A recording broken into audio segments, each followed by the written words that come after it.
কলকাতায় এসে আশেপাশে কোথাও ঘুরবো না, এটা তো হতে পারে না, তাই না? তো আমি দুই ভাগনা মিলে বেরিয়ে পড়লাম ভিক্টোরিয়ার উদ্দেশ্যে। মানে আমরা ভিক্টোরিয়া ঘুরতে যাচ্ছি। তো খুব শর্ট টাইমের মধ্যে, এখন কিন্তু অনেকটা বেলা হয়ে গিয়েছে। এই শোন না, আজকে তোর রিক্সাতে যাবো আমরা। দাদা রিক্সা ভাড়া কত নিচ্ছেন দাদা? কত বলুন? রিক্সা না, এটা প্লেন। এই শোনা, সাইড করে দাঁড়া। আমরা এখন মেট্রো স্টেশনে যাওয়ার জন্য রিক্সা ধরবো। তো কিছুটা হেঁটে তারপরে আমরা রিক্সাটা ধরবো। তো দেখো, আমরা কিন্তু অনেক মজা করতে করতে যাচ্ছি। এই হাত ভেঙে যাবে। অভ্র রিজু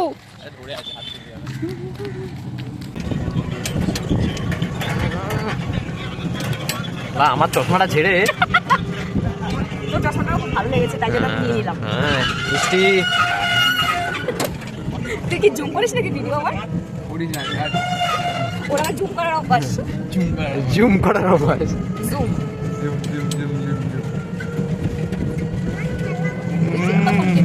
বাবা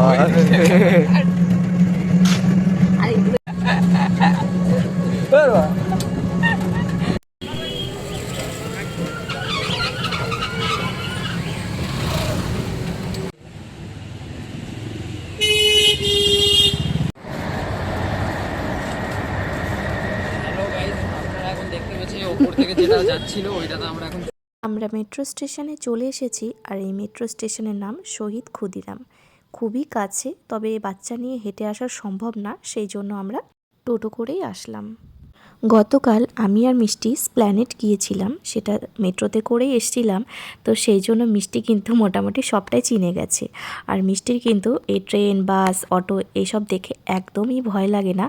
ও আরও এক্সাইটেড হয়ে যায় বাইরে বেরোলে। কত আনন্দ যে পায় ও, সেটা পুরো ধারণার বাইরে। অনেক বাচ্চারা বাইরে নিয়ে গেলে কান্নাকাটি করে, কিন্তু মিষ্টি কিন্তু সেরকম কোনো ব্যাপারই নেই। ও আরও এনজয় করে ব্যাপারটা। আমরা মেট্রো থেকে নেমে কিছুটা হাঁটবো। আর আমাদের সময়টা এমন সময় ছিল যেটা আমাদের কিছুটা আগে আসতে হতো, মানে অনেকটা বেলা হয়ে গিয়েছিল। তো আসলে কি বলতো, সব চ্যাংড়া ছেলেদেরকে নিয়ে এসেছি, তো যেই কারণে এমনটা হয়েছে। মানে সবাই ল্যাদ খাচ্ছিল বাড়িতে। আমি অনেক করে বলছিলাম যে চল বাড়িতে, দিদিরাও বলছিল। তো কে কার কথা শোনে? তো কেউ তো কারো কথা শোনে না। তো শেষমেশ আমাদের অনেকটা বেলা হয়ে গিয়েছিল। মানে আমাদের মোটামুটি 2 ঘন্টা আগে আসলে সেটা সব থেকে বেস্ট টাইম হতো। দাদাদের সাথে যাও। ভিক্টোরিয়া ঢুকতে না ঢুকতেই আমার ভাইপোর 100 টাকা খোয়া গেছে। মানে হিজড়ে মাসিরা ওর থেকে 100 টাকা নিয়ে নিয়েছে। অ্যাকচুয়ালি ও বয়সটা কিন্তু অনেকটা কম, কিন্তু ওকে দেখতে অনেকটা বড় লাগে। তো ও চেয়েছে ওর কাছে, তো সেটা ও প্রথমেই ও দিয়ে দিয়েছে। আমি ওকে বলছিলাম কেন দিলি? তো বলছে কি বলবো, উল্টোপাল্টা কথা বলবে, তো সেই কারণে ও নাকি দিয়ে দিয়েছে। একটু লেকচারগুলো দাও। লেকচারে কিছু না, পড়েছে 100 টাকা, তাই বার করতে হলো। তো যাই হোক, হিজড়া মাসিরা ওদের থেকে 100 টাকা নিয়েছে। ওদের থেকে না, ওর থেকে। হ্যাঁ ওই যে ওর থেকে 100 টাকা নিয়েছে। তো চাই ব্লগিং করতে দিয়েছিল, স্ক্রিপ্ট না পড়ে ব্লগিং স্টার্ট করে চেয়েছে, আর ও 100 টাকাও দিয়ে দিয়েছে।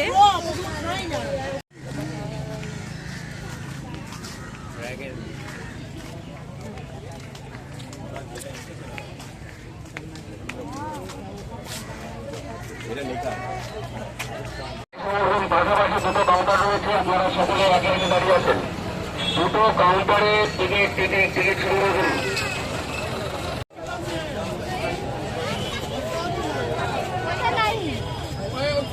এখানে এসে আমাদের টিকিট কাটা কমপ্লিট। আমাদের পার হেড টিকিট প্রাইস ছিল 50 টাকা, শুধুমাত্র মিষ্টির বাদে।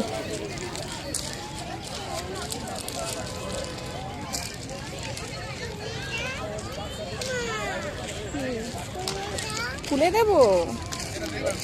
রিজু দাদার কাছে দাও, রিজু দাদা খুলে দেবে। যাও রিজু দাদার কাছে যাও। ওই যে রিজু দাদা। আমি পারছি না শোনা, খেয়ে নেবে না। এই রিজু ওর একটা খুলে দেবো। সে রিজু দাদা খেয়ে নেয়, তাই বলছে খুলে দেবো। খুলে দে, খুলে দে।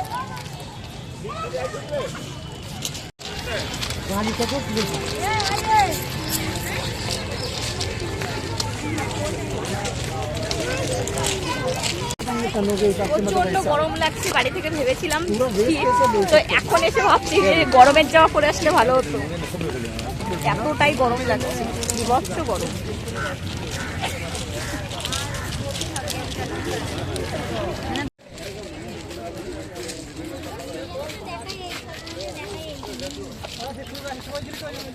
হাত ধর, হাত ধর, হাত ধর, হাত ধরো শোনাই।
দেখবে না লোকে দাঁড়িয়ে গল্প করতে।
এগুলো আগেকার দিনের, এগুলো কামান।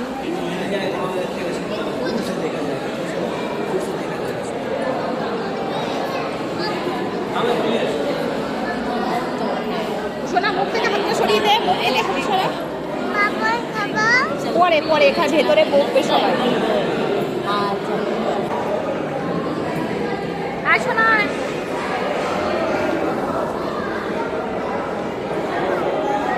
দাঁড়াও।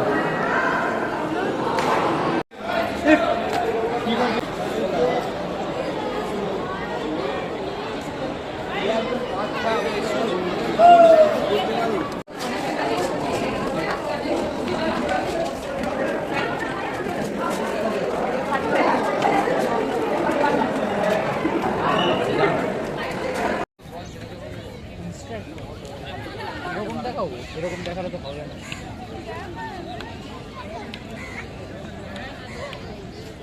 আমাদের ভেতরটা দেখা হয়ে গেছে, দেখার মতো ভেতরে কিছুই নেই, শুধু হাঁটাহাঁটি। তো এখানে বাইরে থেকে অনেক লোক এসছে, চায়না থেকে আসা করি। আমরা কাছের মানুষ হয়ে আমি এতদিনে এত বছর পর আমি আসলাম, মানে আমার প্রথমবার ভিক্টোরিয়া পরিদর্শন করা। দেখো বাইরের কান্ট্রি থেকে আমাদের কান্ট্রিতে চলে এসছে দেখতে, কিন্তু আমরাই আসতে পারি একদম কাছের মানুষ, তাই না? বস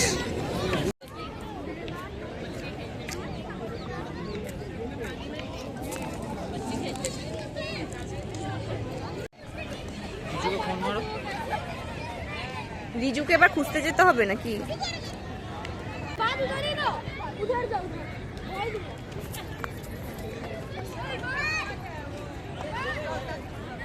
রিজু কোথায় গেল সত্যি করেই তো? ফোন কর না। কবে, কখন থেকে? দেখো আমার ব্যাগটা কাঁধের করে নিয়ে ঘোরাঘুরি করছে। একটু দেখি দেখি, হেভি মানিয়েছে কিন্তু। বিয়ের পরে বউয়ের ব্যাগটা এরকম করে ঘাড়ে নিয়ে বয়ে বেড়াবি, বেশ ভালো লাগবে দেখতে। কোথায় কানটা কোথায়? নিয়ে নি ভাই। না এই রে,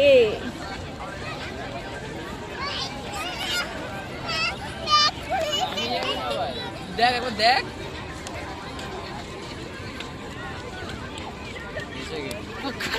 মাল ঠিক আছে তো, ঢ্যামনা মাল। আগের লোকের উপরে দোষটা দিয়ে দেয়। মালটাকে রাখতে দিয়েছে, আমার মনে আছে। কি আগে সেকেন্ড আমাদের ভিক্টোরিয়া দেখা কমপ্লিট হয়ে গিয়েছে, তো আমরা এখন বাইরের দিকে যাচ্ছি, মানে বাড়িতে যাব। আর বাইরে গিয়ে কিছু একটা খাওয়া দাওয়া করব টুকটাক। আর আমার ভাইপোর পড়া আছে, তো সেই জন্য কিন্তু একটু আগে আগে চলে যেতে হচ্ছে। আর দেখতে পাচ্ছ এখনও কিন্তু রোদ্দুর রয়েছে, আর শীতকালে রোদ্দুর মানে মোটামুটি বুঝতে পারছো এখনই 3-4টের মতো বাজে। আমাদের হাতে আরও যদি 2 থেকে 3 ঘন্টা সময় থাকতো ঘোরাটা, তাহলে বেশ ভালোই হতো। কেন কি এখানে বসে একটু আড্ডা দেওয়া যেত, একটু সময় কাটানো যেত বেশি করে। আমরা একটু বসারও সময় পাইনি, খাওয়া দাওয়ার সময় পাইনি, এত তাড়াহুড়ো ছিল ভাইপোর পড়া আছে বলে। তো আর একটু আগে যদি আসতে পারতাম তাহলে হয়তো বেশি সময় কাটাতে পারতাম।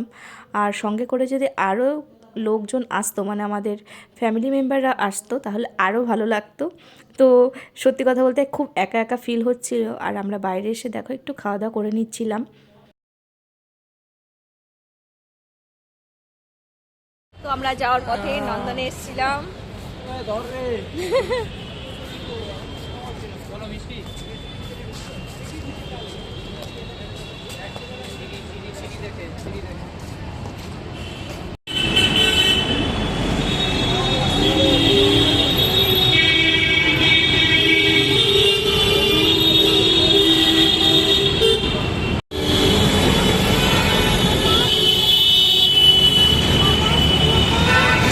বাবা দেবো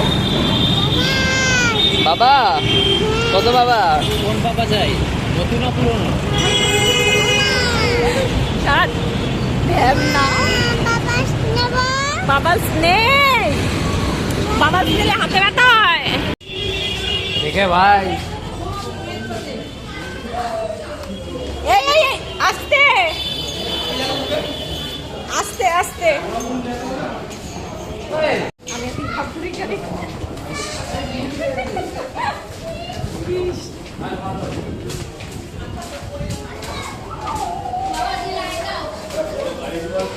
আজকে না আমার এই ভাইপো আর ভাগনারা না থাকলে আমার এই ঘোরাটা এত সুন্দর হতো না।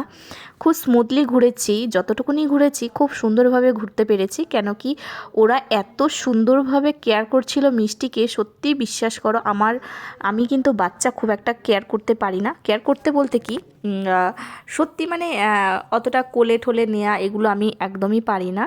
তো সেই কারণে ওরা কিন্তু খুব সুন্দরভাবে মিষ্টিকে কোলে করে নিয়ে ঘোরানো, তারপর হচ্ছে অনেক কেয়ার করেছে। মানে এই জিনিসটা না আমার কাছে খুব ভালো লেগেছে, যে ওরা এত বাচ্চা বাচ্চা ছেলেগুলো মিষ্টির এত সুন্দরভাবে কেয়ার করেছে। তো এই দুটো ওদের কাছ থেকে আমি আশা করিনি, তবে আশা না করতে পেয়ে গেছি। আমাদের ট্রেন চলে এসেছে, তো আমরা এখন বাড়ির দিকে রওনা দিচ্ছি। আমার ভিডিও যদি ভালো লাগে তাহলে অবশ্যই লাইক করো।